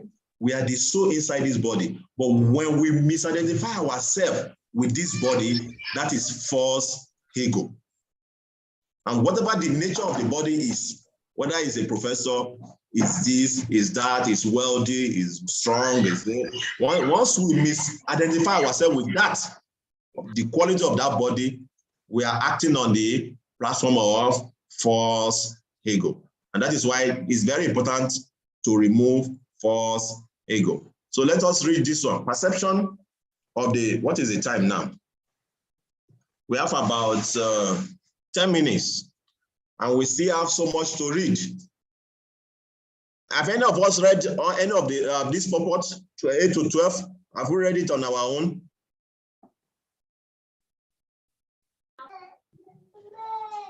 Long time. Have you read it recently, now that you are doing the program? No, please. And that is why I take it as a point of duty to put it on this page so that we can read it together. Because this program is for us to dive deep into the scripture. You know, so as a Bhakti Sastri student, we're supposed to be able to understand this Srila Prabhupada's purport. Just reading on ourselves, we can easily go through and read. But understanding Srila Prabhupada's purport is what gives us deeper realization. And that is why I'm copying and putting all this on this. So let us read this. Ram Prakash Prabhu, please read. Yes. perception of evil in birth, death, old age, and disease. One should try to understand the distress of accepting birth, death, old age, and disease. These there are descriptions in various Vedic literature of birth in the Srimad Bhagavatam, the world of the unborn, the child stay in the womb of the mother, its suffering, etc., or well, or all very graphically described. It should be thoroughly understood that birth is distressful because we forget how much distress we have suffered within the womb of the mother. We do not make any solution to the repetition of birth and death. Similarly, at the time of death, there are all kinds of sufferings, and they are also mentioned in the authoritative scriptures. These should be discussed, and as far as disease and old age are concerned, everyone gets practical experience. No one wants to be diseased, and no one wants to become old. But there is no avoiding these.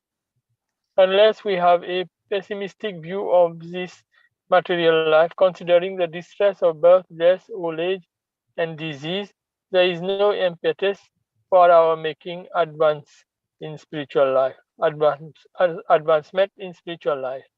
Thank you very much, Ram Prakash Prabhu. So the perception of evil in birth, death, old age, and disease is very, very important for us to be able to liberate us from this field of activity where we explained before. To be able to liberate us from this body, we need to perceive the evil in birth, death, old age, and disease. Many of us, we are forgotten when we are in the womb, the way we are coded.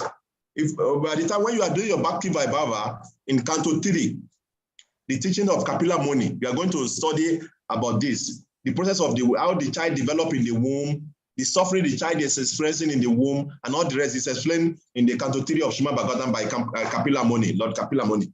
So that is the Prabhupada is trying to explain to us here, that there is the process in the womb is not very comfortable. It's very painful. We are folded like this for 9 months. Sometimes when the mother eats pepperish food, the child feels the pain. Sometimes the jumping here and there of the mother, the child is feeling the pain there. And that is why when the child comes out, he cries, because the suffering was so much. Yeah. And also all of us, we are experiencing it. As we are growing old, we know that we see the pain that come along with old age. If today is not back pain, tomorrow is a neck pain. If it is not neck pain, it will be leg pain. If it's not leg pain, it will be head. You will be feeling so much discomfort. So until we're able to feel this reality about life and disease also, there's nothing we can do. These different kind of diseases. We just passed through the pandemic stage of coronavirus. Everybody was scared. Everybody was scared. So no matter who you are scared. And those people who were not scared, some of them met even the COVID. It's like, oh, there's no COVID. Before you know, bam, you are hit on the ground. You start expressing all the symptoms, and you see people feeling so much pain. So the disease is here, and this disease is going to continue to increase. It's not going to like one day it's going to go away. No, different kind of diseases are going to come in the future. Cancer. Who knows cancer in the 100 years before? Now cancer has become common thing. Yeah, because of the kind of food we are eating and all the situation we find ourselves in the so-called technological age. It's because now they are looking for how to remove cancer. If it is not cancer of the skin, it will be cancer of colon. If it is not cancer of colon, it will be prostate cancer. Different kind of cancer, different kind of diseases. They are there. And death, when you see a person dying, you will pity. Because they don't want to leave the body. Sometimes the pain will be so much that even the relative will be begging, God, please remove this man in the body. Many of us have experienced that. We have seen that situation. So unless we're able to perceive the evil in this, we will not take our spiritual life very serious. And that's what Prabhupada is explaining here. All the so-called scientific advancement, the technological advancement, is to make us to forget this, that we are going to die, that disease is awaiting us, old age is awaiting us. The comfort that the science are giving us is to remove our mind from that. Because they don't have solution to this. There's no solution to disease. If we find solution to this one today, another one will come out tomorrow. There's no permanent solution to disease. There's no solution to old age. You can only speed, you can make these things speedy, you can speed them up, but there's no solution to them. You have to, as a child, for you to appear into this world, you have to pass through birth process, no matter who you are. So these things are there. They are the real miseries of life. These are the miseries of life. And the scientists, they cannot do anything about these miseries of life. And that is why we have to see the evil in them. We have to make strong determination that we don't want to pass through this process again, and made up our mind that we want to go back home to God. And that's what Prabhupada is explaining, what Prabhupada is explaining to us. Then there's another one. This one is a very funny one. And Prabhupada explains it for us, and it makes us understand the deeper meaning. Prabhu? Yes, please. I have a little question to ask. Please ask. See, as far as death is concerned, I know that during death, the pain is like 10,000 scorpions biting you together. That's the pain that the deaf person goes through. But I wanted to ask, is the pain unique in everybody, or it depends on one's bad days? The higher your bad days, the higher the pains, or is unique in everybody? I hope you got my question. Yeah, I got your question. Yeah, like what you said, is the pain we pass through, just like you said, is unique. It's not the same to everyone. You understand? Some people will just die, some people will sleep, and they will not wake up. That does not mean that they didn't feel pain when they were leaving the body. Just like physically, they may not feel it, but subtly it's going to be there. Because to separate the soul from the body is a painful process itself. I don't know, maybe I'm getting my point. To separate the pain, to separate the soul from the body is a painful process itself.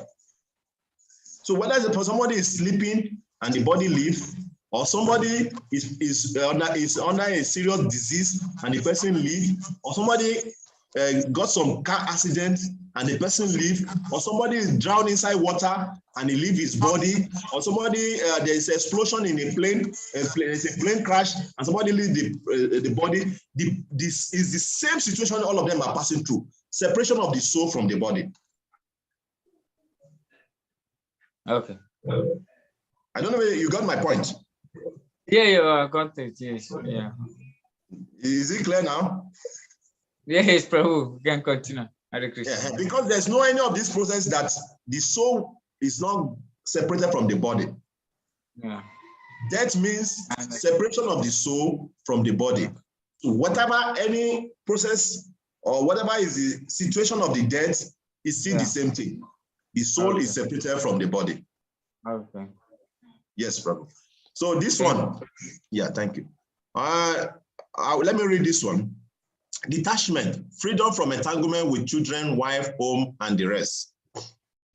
As for detachment from children, wife, and home, it is not meant that one should have no feeling for this. They are natural objects of affection. But when they are not favorable to spiritual progress, then one should not be detached to them. Sorry, one should not be attached to them. The process for making the home pleasant is Krishna consciousness. If one is in full Krishna consciousness, it can make his home very happy. Because this process of Krishna consciousness is very easy. One needs only chant Hare Krishna, Krishna Krishna, Hare Hare, Hare Rama, Rama Rama, Hare Hare. Accept the remnant of food stuff offered to Krishna, have some discussion on books like Bhagavad Gita and Srimad Bhagavatam, and engage oneself in deity worship. These four things will make one happy. One should train the member of his family in this way. The family members can sit down morning and evening and chant together. Hare Krishna, Krishna Krishna, Hare Hare, Hare Rama, Hare Rama, Rama Rama, Hare Hare. If one can mold his family life in this way to develop Krishna consciousness, following these 4 principles, then there is no need to change from family life to renounced life. But if it is not congenial, not favorable for spiritual advancement, then family life should be abandoned. One must sacrifice everything to realize or serve Krishna, just as Arjuna did. Arjuna did not want to kill his family members, but when he understood that these family members were impediment to his Krishna realization, he accepted the instruction of Krishna and fought and killed them. In all cases, one should be detached from the happiness and distress of family life, because in this world, one can never be fully happy or fully miserable. Very nice one, eh? What a way to end it. Prabhupada say, in this world, one can never be fully happy or fully miserable. You know, there's always someone who is better than you. You know, you cannot say, oh, I'm the most happier person, or I'm the most miserable. No, you cannot be fully happy or miserable. So this is a very nice one. And I was very impressed when I heard Raganunga Prabhu was saying that he took his wife to Kingdom War. I was very impressed. It means that your wife is not a devotee, isn't it? Yes, please, Prabhuji. Yeah, very good. And you are encouraging her in her home worship, which is very good. Very, very good. Because what happened is that sometimes many devotees have made mistakes in the past. When they become devotee, they want to force their spouse or their family member to become devotee. It doesn't work like that. It doesn't work like that. The only thing you can do is to act, to behave in a way that the people will fall in love with you and want to practice what you are doing. You have to mold your life in a way that the person who is living close to you is so much see you God, so godly, so happy that he wants to follow you. That is how it should be. Not that you want to force people to practice what you yourself you don't have full conviction of. That is not that. It doesn't work like that. It doesn't work like that. So I'm very impressed when I heard that, you know, because I remember when you in Chopati temple, you see many of the devotees, their parents in the beginning, they did subscribe to those devotees joining Krishna consciousness. But as time goes on, when those children, when they come home, they become more respectful, they display more saintly character, they behave more nicely, they behave more lovingly. Who is that woman being who doesn't like to be treated with care and kindness? Who? Tell me that woman being, except a demon. Except a demon. So when we say we have faith in a particular faith, we have a faith in God, we should show it. We should not just, lip service. Oh, you have to follow me. You have to do what I do. Then there will be problem in the house. No. Why I'm talking about this, because the way Prabhupada explained in this purport about Krishna conscious family. In the beginning, if we are coming from different faiths, it may not be achievable in the beginning. But our character, our behavior will determine the end.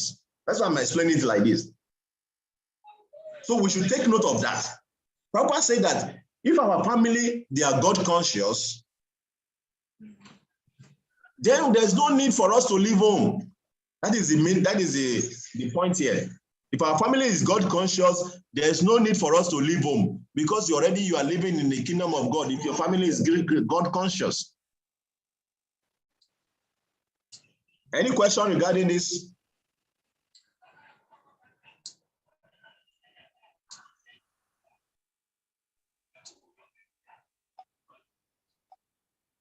Any question?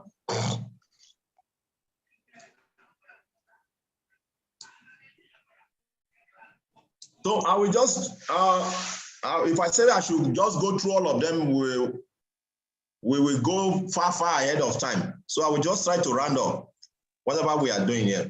So the last one of the item of the process of knowledge is philosophical search for the absolute truth. So Prabhupada explained there about the different realization of Brahman. So what I'm trying to explain is that of all these quality, Prabhupada pointed out humility as very, very important. Is the beginning of spiritual life. We have to be very humble. The other one is approaching a bona fide spiritual master, Achaya Upasana. And the other one is Mayi Chanaga Yogena Bhakti Avya Bicharini, constant and unalloyed devotion unto the Lord. These three, they are very, of all these 20 that the Lord has enumerated, these three, they are very, very important to us. Again, I will take them: humility, approaching a bona fide spiritual master, and constant and unalloyed devotion unto the Lord. Actually, there's a verse in Srimad Bhagavatam that corroborates these points. Yasti Bhakti Bhagavati Akichana. Sarvai Gunai Tatra Samasate Suraha. Aroa Babaktasia Kuto Mahaguna Manorate na Santi Devato Bahi. He said, Yasti Bhakti Bhagavati Akichana. Sarvai Gunas Tatra Samasate Suraha. All the demigods and their exalted qualities, such as religion, knowledge, and renunciation, become manifest in the body of one who has developed unalloyed devotion for the Supreme Lord. So devotional service is the paramount of all these items that the Lord has enumerated. Because why? By engaging in devotional service, we can develop all these other qualities we have been mentioning. By engaging in devotional service, pure unalloyed devotional service, we can develop all these good qualities. But Krishna now is also mentioned that Arao Abaktasia Kuto Mahaguna Manorate Nasati Devato Bahi. If you have all these other good qualities, but you are not engaging in devotional service to the Lord, then it's as good as nothing. It's like an ornament on the body of a snake.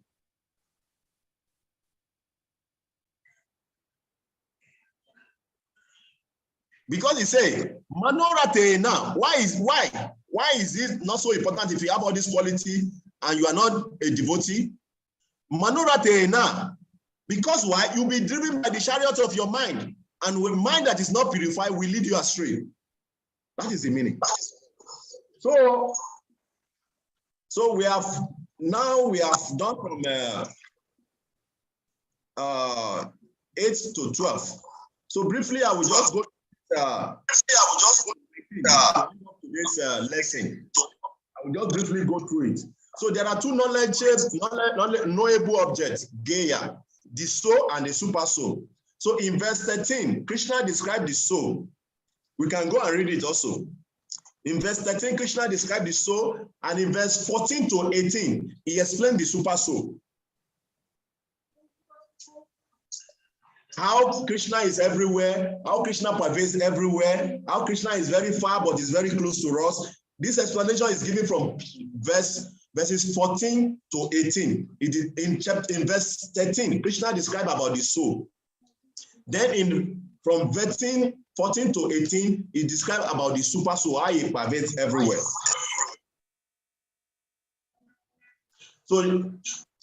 But in verse 19, which is the end of today's verse of this our lesson, Prabhupada summarized the previous verses he has explained. Krishna has explained. So Prabhupada summarized it. So I will just read the summary. Then I will ask if there's any good question, any question. If not, then we can, call it a day. Now to summarize, one may understand that verses 6 and 7, this is the summary now. This summary, if you read the purport of chapter 13, 19, you are going to see it there in the purport there.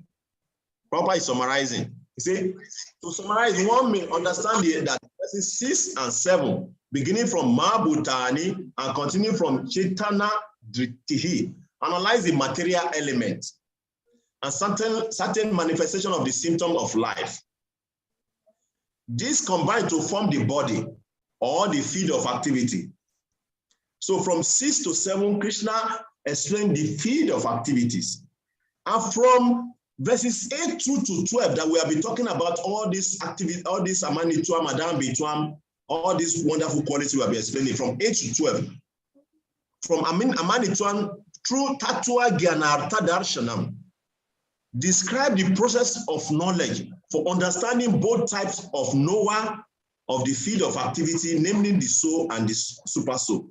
So all those qualities that is mentioned from verses 8 to 12 is for us to when we practice devotional service and we develop all these qualities, is for us to be self-realized, to understand who we are and who God is.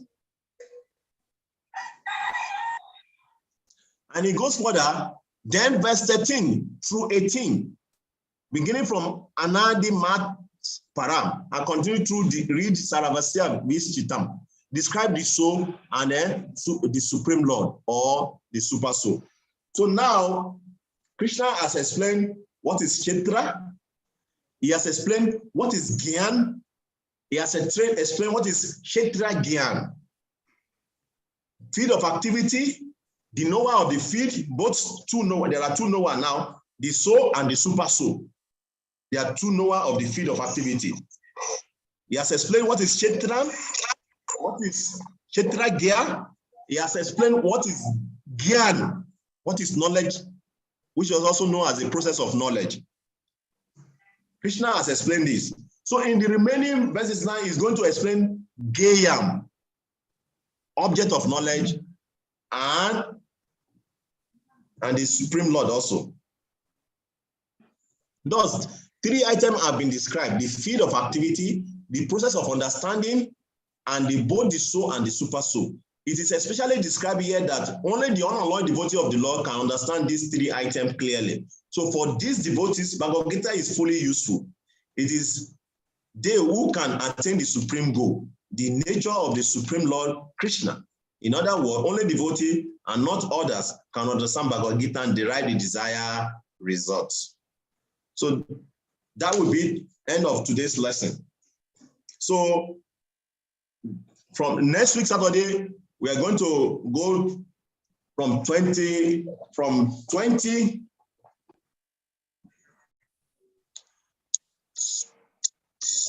We are going to go through just 1 minute.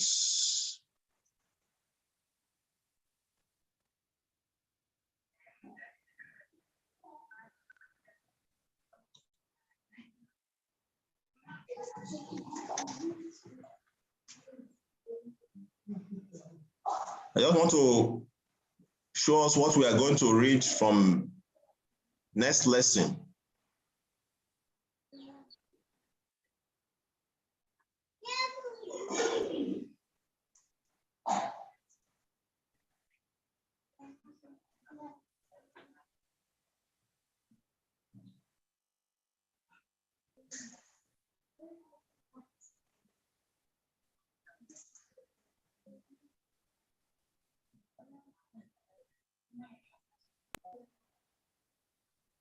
Are you seeing it? Yes, Prabhu. Yes. So we are going to read. Next week, we are going to do lesson 3 and lesson 3 and lesson 4. That's what we're going to do next weekend. And that is from test 20 to 26, we're going to do on Saturday. And 27 to 35, we're going to do on Sunday. So please, I'm begging, even though if it is only 2 or 3 people who are coming or 4, whatever, depending on the number, there's no harm in it. We enjoy talking about the scripture about Krishna. But my own pleading is that please let us do homework by reading these verses before the class. Read, jot. I don't want situation that where I just speaking and speaking and speaking. I want situation that when I'm speaking, you, Prabhu, please, what about this point here? What about this point here? We interact. should be interactive. Based on what you have read, what you have understood from your reading, we should make it very, very interactive. If you have not read it before, it cannot be interactive. So let us read. Now we know that we are going to read on Saturday. We are going to study from 20 to 26. Let us read those verses. If in a week you are reading particular verses, 20 to 26, 37, 27 to 35, you are reading it again and again. You get more deeper meaning to those verses and more realization. Even sometimes, you will, when the more you read it, the more you get more dimension to it. You start enjoying it and you become happy also studying it. So I'm pleading, let us find time in a day, even though 1 hour or 2 hours, let us study this before the class. Thank you very much. So I will stop today's class here. So I think we can go and do other things. Thank you very much. Hare Krishna. Hare Krishna. Thank you for your time. Prabhu. Hare Krishna. God bless all of you.